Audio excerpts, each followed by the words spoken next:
Welcome to Happy Maths Hour, Education for Life in the 21st Century, Part 2. Welcome from myself, Caroline from Bubbly Maths, and Toni, go ahead. Hello. Yes, we're just going to chat about teaching this evening, and it's not really only for teachers. It's just for anybody who's interested in education, and particularly as well as teachers, parents who might be working a bit with their children at home. Yeah, everyone's a teacher, including the children. Yes. Okay, the slide shows up. Oh, so do you like the heart? Caroline found this, and isn't it charming? I just I had to put that on because it was Valentine's Day. And that is a mathematical function, by the way. It's a graph. A graph, Well, yeah. yes, Is it not a function? Here we go again. oh yes, a big graph of a function. Yes, Mm. indeed. And actually, it's it's sorry, that's what I wanted to show. Yes, and it's on a card, and the card which we took the picture from, and the card has a table of values from which the function is calculated. Okay, so Mandela said, "There's no passion to be found playing small in settling for a life that's less than the one you're capable of living." So we're aiming high, and that's a slogan I use a lot. But Caroline's been doing a lot of supply teaching and finding that our teenagers in the UK, many of them are certainly not aiming for a life that they could live if they were better educated, because they're more or less rejecting education now, aren't they, Caroline? Definitely. So sad. It is very, it is, it is heartbreaking. Yes. So let's see, why is that happening? Why? I think it's something to do with the culture in the UK, and not with the immigrant culture, but with those of us who are, the originals. Okay, so what we would like to see is the growth mindset. And I think babies have that naturally. They're born with it. They want to walk and talk. And I love the picture of that toddler who's just fallen forward. He's already learnt to put his hands out when he falls so he doesn't fall on his face. But he's still not got very good balance. He's still a bit wobbly, but he's determined to learn to walk and succeed. And he keeps trying. It's quite hard work. And he knows what he wants to do. He wants to walk like all those other big people around him. And he's quite confident. He knows he can walk. Well, he knows he will learn one day. Well, And yeah, he it's not. They're not really thinking about it, are they? They're just determined No, to do it. It's not it's like I just will do natural. this. No, it's just Yeah, natural. They don't. It's not expressed in those words, but he's feeling it anyway, and he has got a positive attitude to mistakes. When he falls over, he doesn't think, "Oh, I can't do this," and stop trying, does he? no. So, where do these negative attitudes come from? A baby knows that they want to walk. Someone in high school knows that they don't want to learn maths. Sad. It's really sad. Um, I, I, I think we want to try and change that, because even if they are quite happy with a job that doesn't require much of an education, maybe it won't be a very secure job. Maybe they just want to be a refuse collector or something like their dad. But maybe that will be automated before long, and Well, then they'll be out of a job. But anyway, it's not just the job. There's so much to enjoy in life. It's not just mathematics either. There's so much to enjoy in life if you're just that bit better informed and prepared for it. So I love that picture of the old man and the baby. And I think often it's the grandparents that are left to look after the little ones, and the mums and dads are so busy. And but it's not just learning to walk that little ones, babies, are so determined about. It's also learning to talk, isn't it? And be able to communicate, to be able to get what they want because they ask for it. So and the thing is, it's that determination, it's that absolute determination that they know what they want and they will get it. And again, going back to high school, they know what they want, and that is to not engage with class, and they get it because they're determined to not do it. So you've got to overcome that hump before you can engage them. Yes, but I did say that it's not true of the immigrant population by and large in even, you know, second and third generation immigrants in our country, in the UK. And so I think a lot of it is coming from the home. If the parents have always encouraged them to think education is important and to try at school to do their best, then they will do that and not have the attitudes that we were talking about. So the big question is, in green on the screen, how do we encourage, nurture and manage children's natural curiosity and motivation to learn, not when they're tiny tots, but as they're growing up? You know, and the teachers alone can't do that. It has to come from both the home and the school. Of course, the teachers can kill it too, but by not teaching very well.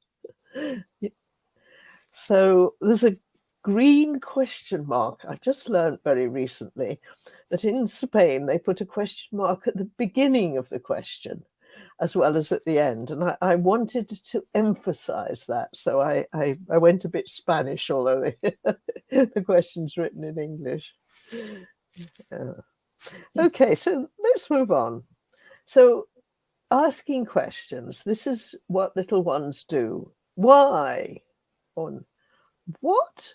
Where? How? When? Who? You know, the 5 W's and also how. And yes, it's important to answer those questions and encourage more questions. Keep them coming. That's what is so healthy. And I know it's hard when parents are busy and you know, they've got so much to do to answer those questions. They maybe don't know the answers, and ideally they'd say, well, let's find out and find out with the child. Oh, well, that's where maybe the oldies who've got more time, the retired oldies can help a bit.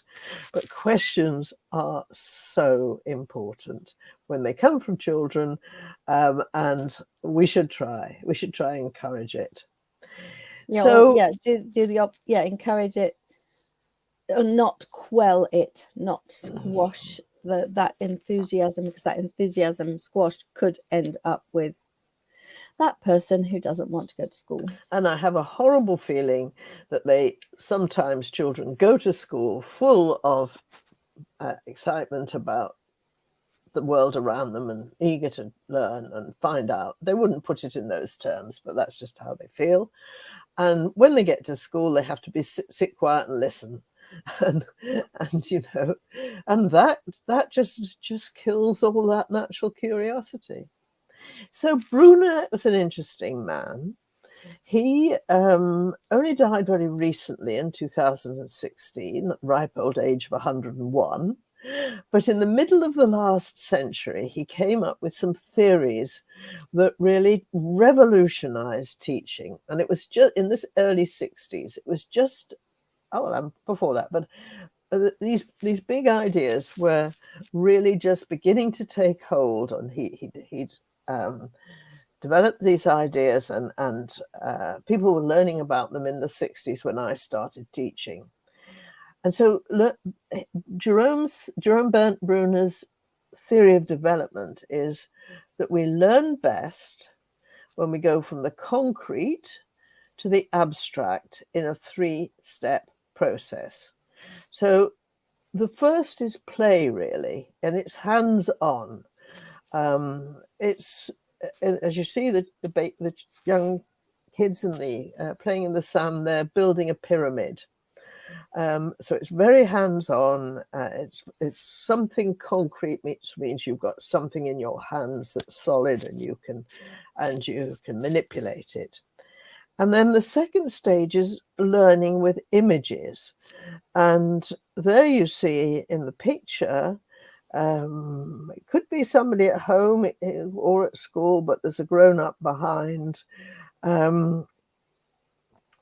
drawing well, it's just a triangle, but it looks like a triangle, but drawing it. Drawing an image of the pyramid, yeah. Yes. Or a representation of the pyramid, which could just be one of its faces, the triangle. Exactly. And finally, the students transformed what they have learned into something more abstract. Those are abstract ideas, and express them, communicate those ideas with language. And throughout the experience, they constantly revisit things they've learned before. And the teachers need to provide carefully structured guidance along the way, and it seems to work. So that's Bruner's theory of development. Toni, if we can just stick with that idea, if you can just go back 1 second, well, you've got a similar image here, and that is that it's not just young learners, intermediate learners, and high-level learners that we're talking about here. We're talking about any idea that you work from scratch, or any realization or any invention. You start with something very concrete, then you make a plan, and then you go for the high level of designing it to the nth, to very small details. And the same with your Alan. Toni's husband is a mathematician, and he writes lots of papers, and he is constantly researching and discovering new things. And he starts, when he has a new idea, he starts with something concrete, so that he then can look at it and visualize it and see, actually, is my theory correct? And then he proceeds perhaps to draw it, and then he proceeds to write about it in mathematical terms. Yes, including images. You're absolutely right. He's certainly, he doesn't necessarily play with building bricks like the baby there, but he well, he would if it was relevant. He probably would. He certainly thinks about it in a very sort of down-to-earth way, let's say, and then he talks about it informally, and finally he produces something that's a written and formal account of what he's just discovered. But let's talk about the spiral, because this is something Caroline and I have used a lot and talked about a lot, this learning spiral for lifelong learning, not just while we're in school. And this is the idea that students revisit the same topic at regular intervals. And the new learning builds on previous learning, and the complexity of the topic increases with each revisit. Now, this is something a little bit different from what we were just seeing from the concrete to the abstract in 3 stages. This is a spiral of learning where the ideas, even now I come back to ideas that I thought I knew about, and I learn a little bit more, and I learn, probe a little bit more deeply. So it goes on for your whole life. That's the learning spiral. Now, back to the development, and the 3 words that Bruno used were inactive, which means acting. I mean, it means experience something in a concrete way, in an active way. In an active way. Iconic means you see it in a symbol, and symbolic means you write it, you speak it, or you write it in a formal way.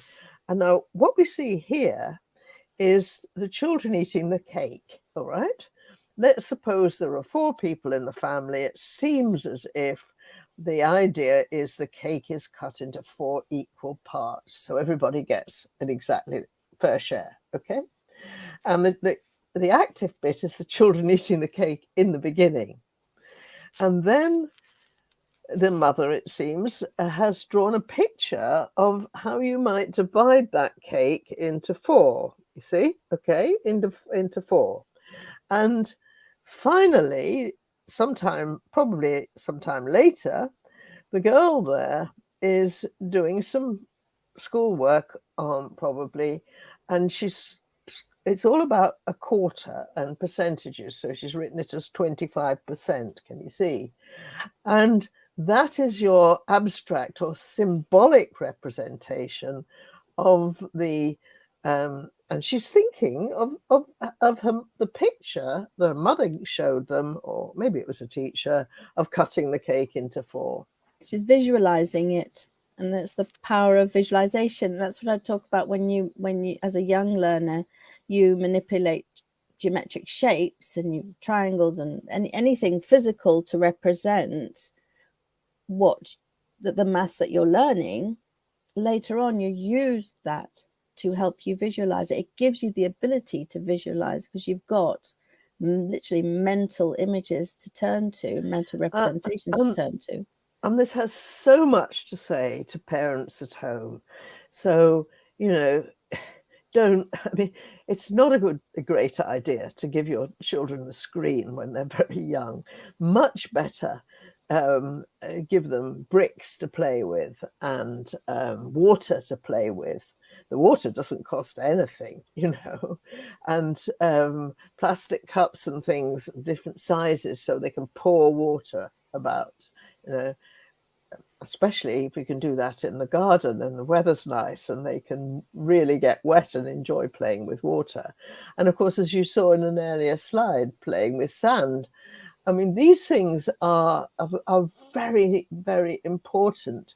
And of course, another thing that children like to do is role playing. I mean, when my children were very small, a very long time ago, we had a bag of old clothes that they dressed up in. And they pretended to be, well, all sorts of things they pretended to be. And, all this is part of a natural learning process. And it's, they had toy tea sets and practiced serving meals. And then, of course, cookery at home is a good way to learn, isn't it? So there are so many ways in which you can learn at home without it taking a lot of the parents' time. And it's never too late as well. That's one of the things that I find working with teenage learners who just missed a whole tranche of their learning, that you go back to the inactive and the iconic versions, and they can then quickly make the leap to symbolic. But if they've got misconceptions, without showing them the physical representation of it, it's those misconceptions, it's really hard to shift them. But if you can show them the physical representation of it, then it's like, oh, okay, so what I'm thinking doesn't make sense. And they realize it for themselves. So it's never too late. Don't just stick with pencil and equations when they're missing like fractions and they're missing basic number sense. It's never too late. And of course, they may be too old really to play with water and sand, but why not cooking at any age, really? And there's so much to learn from cooking, and you get a recipe, and you're having a party and you want to make it for more people, or it's a recipe for more people and you want to make it for a small number, or it depends on the size of your cake tin, what size you're going to make the cake. So not my experience. Teenagers are perfectly happy to get a bunch of different size containers and fill them with water and find out how much what the volume is of each of those containers. Perfectly happy to do that. Absolutely. I mean, it's a really nice lesson. That's absolutely true, and it's one of the lessons we share with teachers and parents alike, isn't it? But no, I was really meaning, sort of, I can imagine the sand pit we had in the garden for our children. Yeah, when they were you're not get them in the sand pit. Yeah, that would be harder. Yeah, and I'm not sure they'd pour water in the bath as they did when they were toddlers. It's not natural exploration, but it's more of a project. But it's absolutely using the inactive. But I do think cooking's a good idea. So the other thing on this slide, which we haven't talked about, what do you think of constructivism, Caroline? Oh my goodness. So constructivism being the 3 stages. No, it's it is sort of. It's written on the slide there that learners construct their own knowledge and do this by organizing and categorizing information using some sort of coding system. That's what's happening in the brain. This is Bruner's Constructivism, which, as I said, it was just coming out and becoming popular in primary in particular, not so much in secondary when I started teaching. But it is now. It's very well established in the Western world. Bruner believed that the most effective way to learn is by guided discovery rather than being told by the teacher. And it's that line, rather than being told by the teacher, that says a lot. Yeah, the guided discovery. Yeah, that's constructivism. Sorry, I didn't click that. Guided discovery, absolutely. It's just powerful at all ages. It's so powerful when you've got a teeny weeny little toddler who's just doing random things and you just guide them a little bit.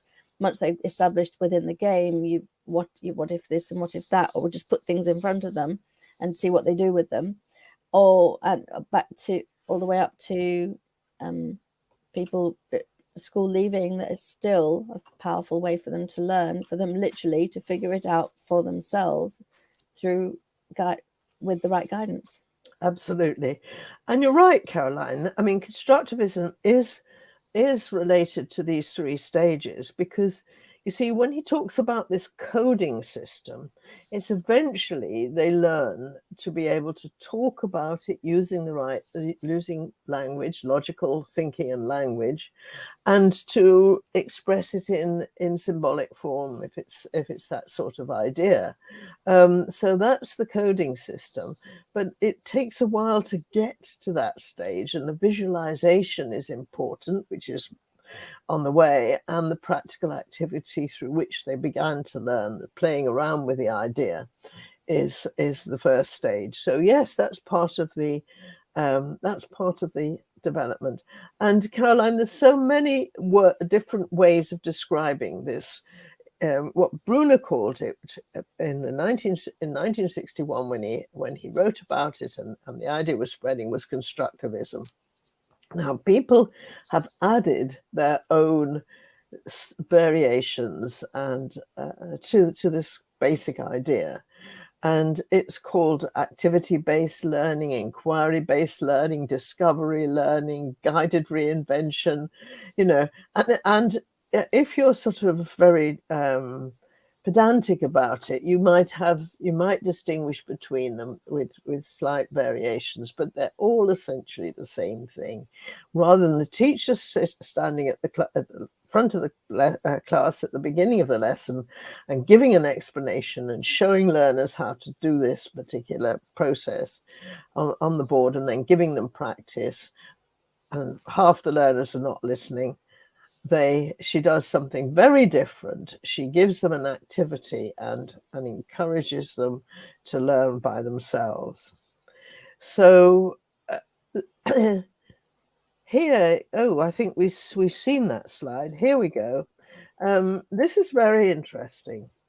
In the 1980s, the Singapore government decided to stop importing foreign textbooks and instead build the world's best curriculum from scratch. They followed Bruner's guidelines and in fact ended up on their curriculum studying fewer concepts in greater detail. Now, what's extremely interesting is that nowadays, not only do they top the world ranking in school maths and science, but in lots of places around the world, people are adopting the Singapore methodology. And they call it Singapore math or maths, okay, but actually it all comes from Bruner.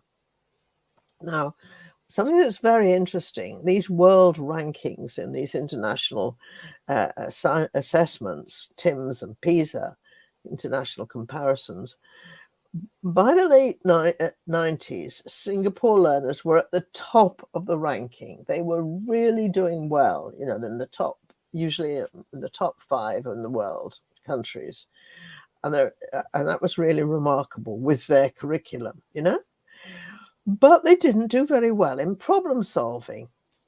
And I got a bit involved there. I got invited to Singapore, and I met with government and teacher trainers and went into some schools, and it was very interesting, you know. And then I organized, this was when I was as director of Enrich, and I organized a conference in Cambridge in the year 2000. And we had quite a lot of government officials from Singapore and some teachers who came to this conference because it was about problem solving, and they wanted to learn more about problem solving and how to do it effectively in their schools. It was really very, very interesting. And I can remember the thing that, this is 22 years ago, the thing that really surprised me at the time was how much technology they had in their classrooms. You know, a lot compared to what we had in Britain, and I'm sure that's still the case. Anyway, now they have got top of the world in problem solving as well. So it didn't take them long to address that issue. You know, they were doing extremely well in every other aspect, and they are now they top the world ranking. They're in the top 5 usually, or top 10 anyway, in not just both maths but also in science. And it's all based on this methodology that came originally from Bruner, where you start with the concrete and then you have the image, the pictorial, then something to visualize, and finally the abstract. And the little picture there is a human brain, that's ideas in the brain as opposed to building blocks or something you play with at the beginning. So that's Singapore math. Interesting, isn't it? Yes. So here's an example, right? So you've got suites or stars or canters, and you've got 10 of one sort and 5 of another. Concrete, something solid and concrete. And the question is, how many have you got all together? Well, you can start to draw a picture where that you've got a red bar showing 15 and a yellow bar for 10 and a blue bar for 5. And so you can see that the 10 and the 5 make 15. There's your picture. And then the question at the top is 10 add 5. What's that? You know, put 10 and 5 together, how many? With a question mark. And then you've got the abstract idea that 10 plus 5 equals 15 is written in the symbols on the right. So that there is, yes, so that's Singapore maths. Oh, what I should have said when I showed you these slides, I should have said so earlier. I borrowed the pictures, I'm sure they won't mind, from a website, and there is a YouTube as well, called Sprouts, and I think Caroline might Google it and put it on the list of links for this. So can I have more info? Yes, I'll do that, but I need a bit more information. Just Sprouts? Can you remember anything else about it? Sprouts, like Brussels sprouts, but not with the Brussels. Well, let's see if. Well, actually, if you just Googled Bruner and scaffolding together, you would get it, or Bruner and constructivism, I think you would get it. Okay. I'll add Bruner to it. Thank you. But thank you, Sprouts, because this I thought was really a very good, simple analysis of these very important teaching theories on which all the modern teaching is actually based, even though other people may have stolen it in the sense that they're not putting Bruner's name to it. So what about scaffolding? Well, here we go. This was what Bruner introduced the word scaffolding. And the idea is that teachers structure activities based on the students' existing knowledge and in a way that helps them to reach the desired learning outcome. And the teacher introduces the activity, then notice the teacher steps back and lets the student have a go. So it only introduces the activity, saying as little as possible, doesn't do it to show them, doesn't explain it to them. The teacher steps back and lets the students have a go and offers support and feedback when needed. And the support often takes the form of key questions. Instead of explaining, the teacher asks a question designed to help the learner find the answer and explanation for themselves. So the teacher's got the explanation in their mind, but they ask a question which guides the learner to think along the right lines and to reach out and to work towards an understanding. So that's scaffolding.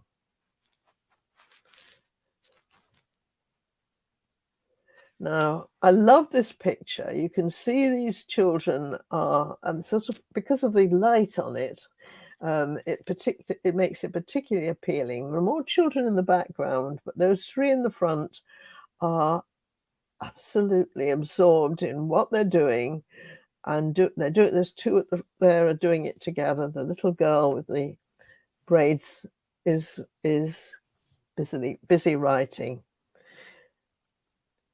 So brain research has proved that we can all learn to a high level of attainment if we're determined to succeed and work hard. Now, school mathematics is not beyond any child unless they are physically disabled. Really, I don't mean physically, I mean really, really seriously disabled. All normal children can learn school maths. It's not too difficult. So that's what I mean by the high level of attainment. I don't say they're going to be able to,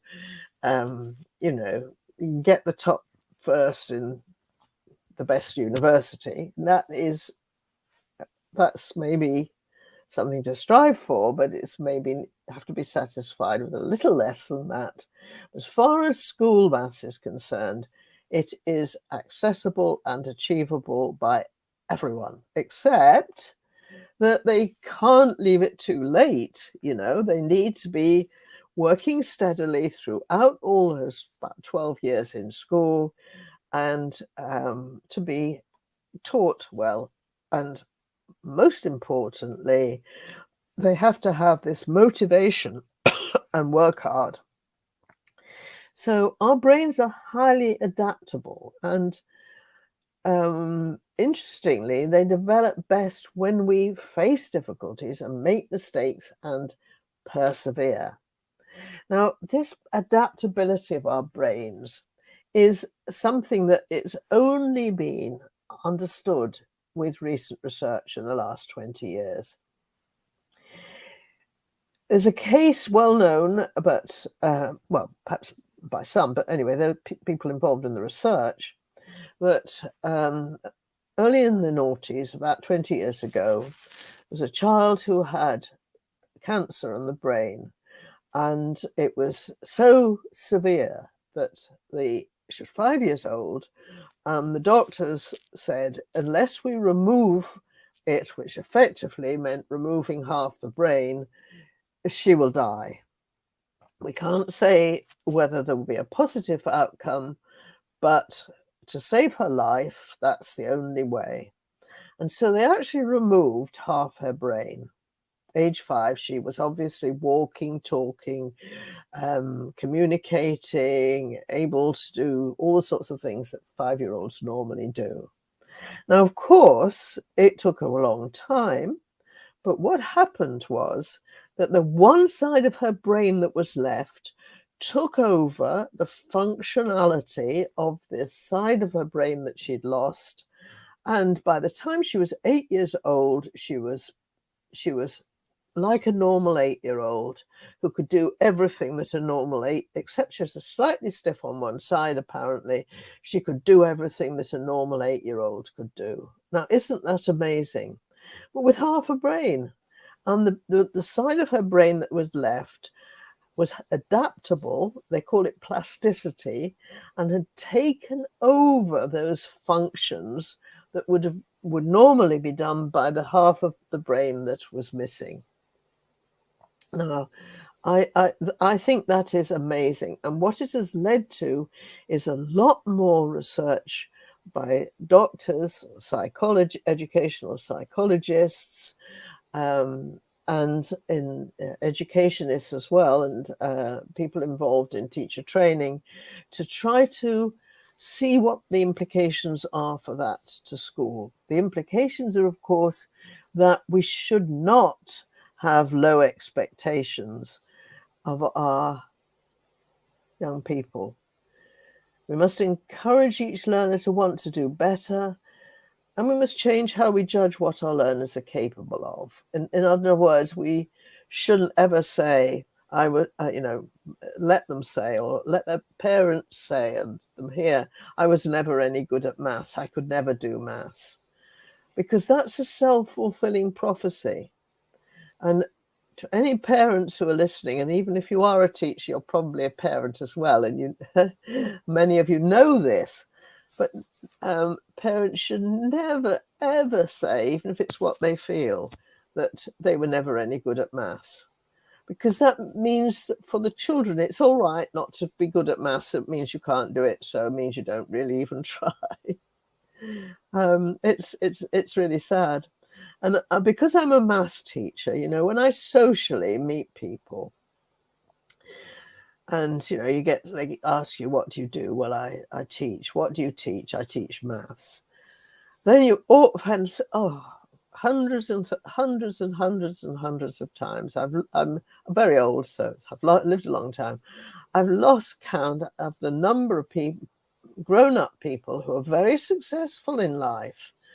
They may be doctors, or they may be scholars of some sort or other, or teachers of other subjects, or, lawyers even, people who are really successful businessmen, people who are good at what they do, who say they were never any good at maths at school, and as if they're, almost proud of it.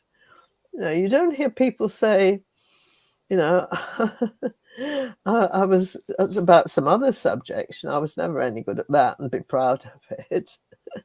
It's sad, isn't it, Caroline? It's that what is missing is the whole concept of whatever it is, I can learn it, I can do it. And the especially, I think it exists in the States as well, and I've seen it in Spain as well, is the whole I can't do maths. Only certain people can do maths. And one of the really upsetting things about people that feel they can't do maths is that being good at maths is equated with being clever.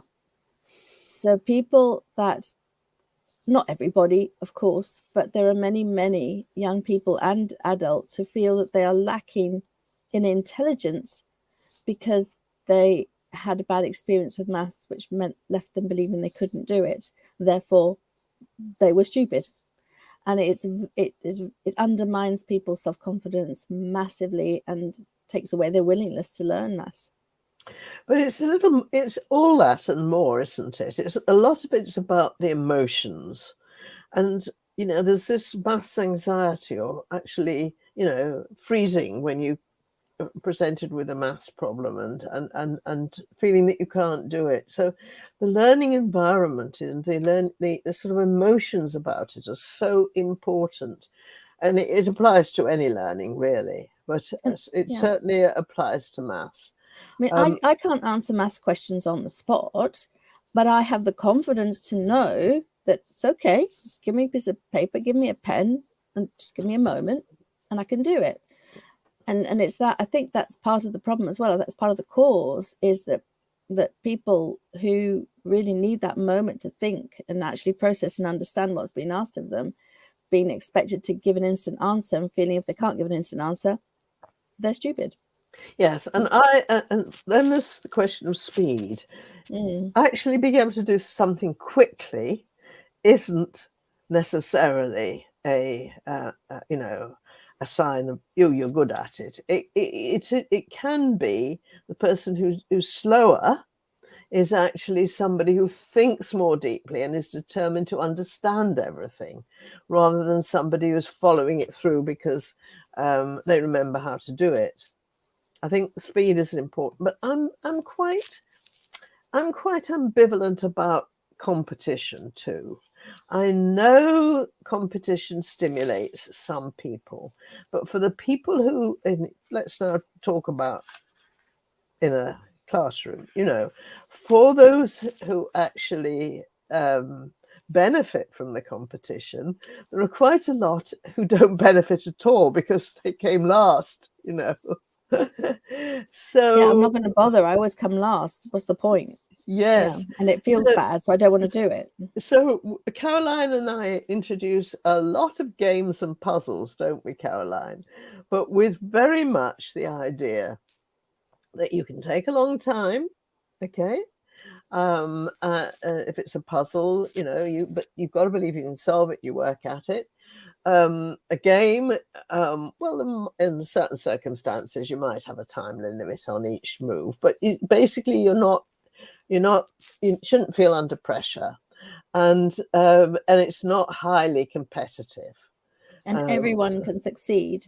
Yes, at some part of the game. Yes. So, but I understand with the Olympics and leagues and various, whether it's sport or whether it's the mathematical Olympiad competitions or whatever it is. Yes, I know some will thrive on competition, but it's often a boy-girl thing. Quite often it's the boys who like the competition and the girls who, don't really. But maybe I shouldn't say that because these days it's not maybe politically correct. Well, it also might be feeding the whole I was rubbish at maths when I was a kid, and it's like, well, girls aren't competitive. Maybe we're feeding that by saying it. That's a thought. It's so much to think about these days. So many new concepts coming in that we've got to process and take seriously. But you see, my take on it with Enrich and with AIMSEC and everything is very much, something's worth doing. It's worth doing for its own sake. You want to do as well as you possibly can, not to beat other people, but to do better than you did last time. To do better than your personal best. Yeah, beat your personal best. Yeah. Or even if you don't beat it, you will always be striving to improve. Yes. So to do well, teachers and learners must believe in themselves, and they must think, yes, I can. Even if I can't do it now, I'll work hard until I can do it. So I found these two images. There's a second one coming up in a minute. And this is very interesting because it's come out of some joint work between neurologists, neuroscientists, medical people, and educationists, and studying the brain and human brain and the way it works. And of course, computer scientists are interested in this too. So it's all part of AI as well, artificial intelligence. So if you look around that picture, you've got the working memory, the executive control up in the frontal lobe there. And that's a bit like the random access memory in a computer, isn't it, Caroline? It's the one that basically you erase when you go to sleep or you switch off. Yes, it's short term. It's short term, yes. Blink and it's gone, in my case. And then just slightly below that, there's this area which is attention control and salience detection. How salience means how relevant is that? What do I need to know? What do I need to use to solve this problem? And that's the area of brain which is in action there. And then in the center there, well, not quite the center, below the center there's this episodic and semantic memory systems. The caterpillar. Yes, that looks like it in that illustration, doesn't it? And that's the area of the brain which is working on sequencing and the memory, drawing from the long-term memory, making those connections to what do I know, and what can I remember that I can make use of here. That's relevant, yeah. And then up at the top, with a little green area in our diagram, it's processing quantity information in visual spatial formats. Well, we've just been talking about visualization, and that's the area that's responsible for processing visual images, and then the orange area there is for the area which is involved in processing number information as well as symbols. Now, of course, all these have to be connected. They have to work together, and it's setting up those connections that's the learning that happens in the learning process for any particular learning that's taking place. So it's described there as a brain network, and for mental arithmetic, let's say, for adding 5 and 8, and what do you get? So for any learning process anyway, you've got this network, and these are neurons that are fired to send impulses and messages to other parts of the brain, and to form that link which makes sense, brings together everything that's needed. Just like in a computer where you've got a network, it's modeling. I'm sorry, the computer is mimicking the human brain, and it's automated in such a way that it can do some things better than the human brain, but there's an awful lot that the human brain can do that the computer can't do. Thank goodness. But earlier on we talked about emotions. I like this diagram, and it's very interesting to look at them both together, really, isn't it? So yeah, it is. It's a good making connections again. Yes, and so the learner's emotional and social experience is going to affect the learning. And it's in that same area as the working memory, or near, the areas are near to each other. So if you feel, well, I can't do it, or I'm afraid of it, and I'm not going to try, then it's not going to happen, is it? And the optimal learning environments, which is the sort of heading for this this diagram, is up to the parent and teacher, to the parent at home, the teacher in school, to get right. Because if it isn't right for the learner, they're not going to be able to learn very well and make good progress. So what are the other things here? Well, up on the upper area of the brain there, you've got age-appropriate exploration and discovery. That's back to Bruner's Constructivism, isn't it? Exploration and discovery, guided reinvention, as it's sometimes called. So it's also involving, it's also near and close to the part of the brain which is looking at images, visual spatial formats. And so they sort of can work together. Now, habits of mind it's quite interesting, isn't it? So processing information and habits of mind are, well, of course, they're not necessarily that close, but they're also, yeah, so they are quite close in these two diagrams. And the habits of mind are quite are very important too. You know, good tips for studying. How do you, how do you solve a problem? When you faced with something that you you can't quite get to grips with, what do you do? So there's all sorts of ways in which you can go through a list of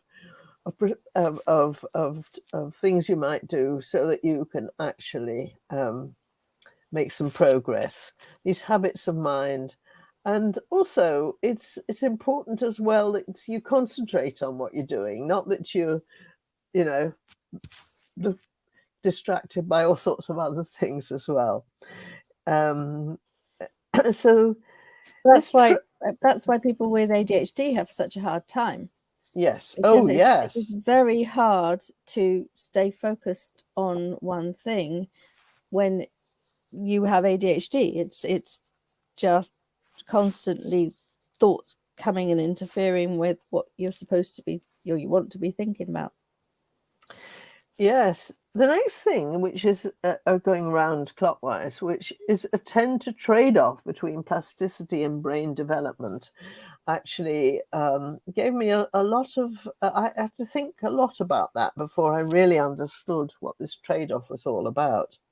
So as I understand it, I have a very simplistic understanding of the way this network in the brain, when you meet something new and you're trying to learn something new, how these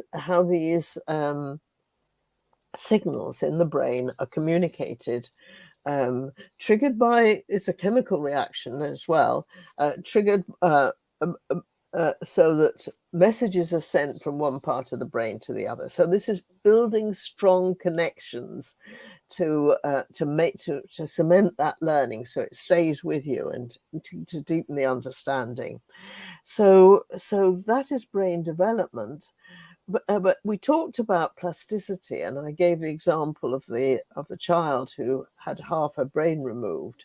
So, but it happens to quite often when people, for example, have a stroke and they lose the power of speech or movement, but they can regain it. They can relearn, and so what actually happens is that this plasticity means sometimes that the damaged part of the brain, which isn't functioning, is replaced by another part of the brain, which has to then start to take over that, control that that functionality, to use a mathematical term.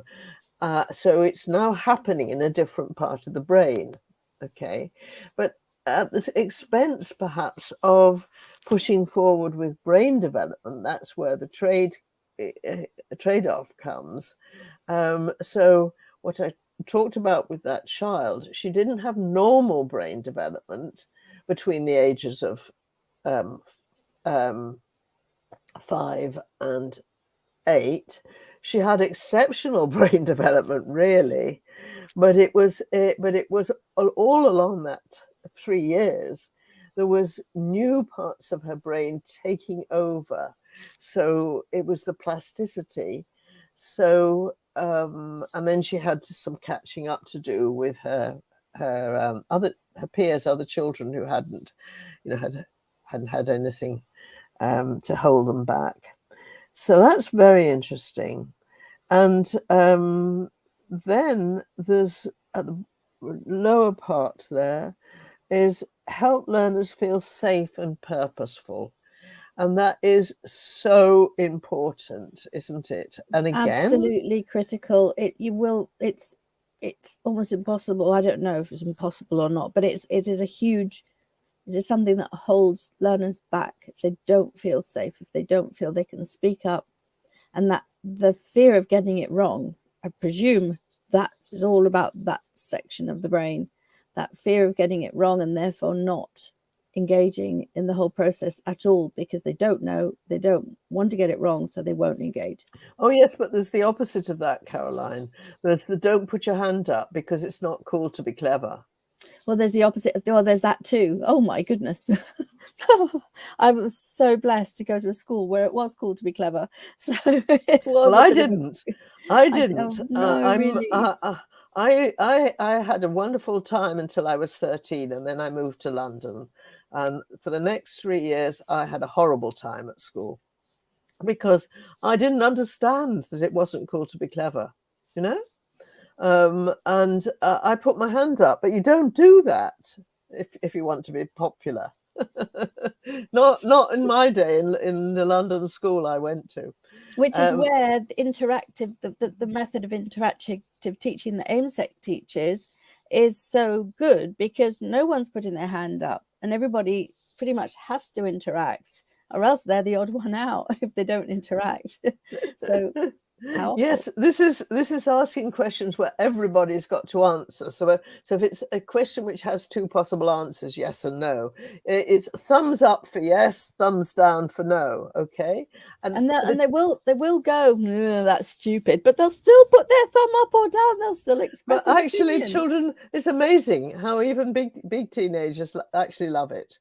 I'm talking about the big ones, yeah. I mean, the younger ones won't engage. And then the question which has four possible answers, and you give them some time to work out which is the wrong, and then you say 1 finger for answer number 1, 2 fingers for answer number 2, 3 fingers for answer number 3, and 4 fingers for answer number 4. And that makes, but you tell them, don't put your hand up until I tell you. You give them some time to think and say, and then you give a countdown, as you would for starting a race or something. Everybody must put their hand up. And of course, you use the same gamification element of rock, paper, scissors, as rock, paper, scissors, go, or something along those lines, so that everyone has a rhythm and knows exactly when to indicate their answer. Yes. Now, the last one is perhaps the most important of all, so I left it to last, because lifelong learning, I really believe in lifelong learning for everyone. You've got to make life full and interesting. It's what I wake up for every morning. I might learn something new today. I probably will. This is it's written there, support learners to monitor their own learning. And I'm interpreting it as in school to guide and have a learning environment which actually helps learners to develop independent learning.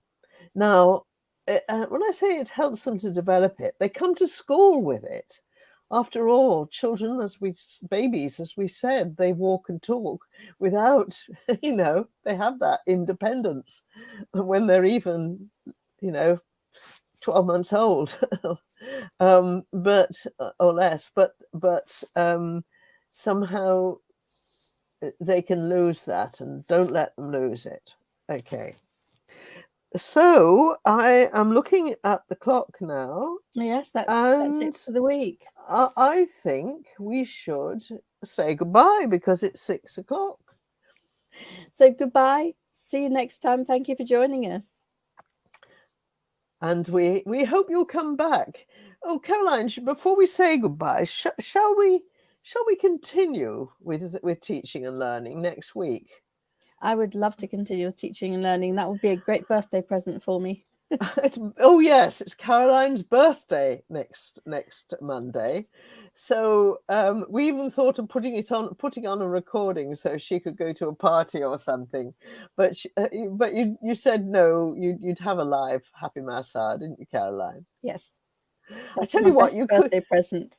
Yes, you could give her a birthday present by actually by putting something on the chat line, or well, is there a chat line here? Yes, we don't have anybody watching right this second. We've had people on, but not right this second. So, but next week, by actually telling us if you've used any of these ideas, or if they're meaningful to you, or if you're somebody who was frightened of maths, and you're going to be, well, if you're somebody who's got children and you yourself thought you were no good at maths, you're going to make sure you don't let your children know that, all those things. Anything you want to tell us about, if you're a teacher who tried out any of these ideas, let us know.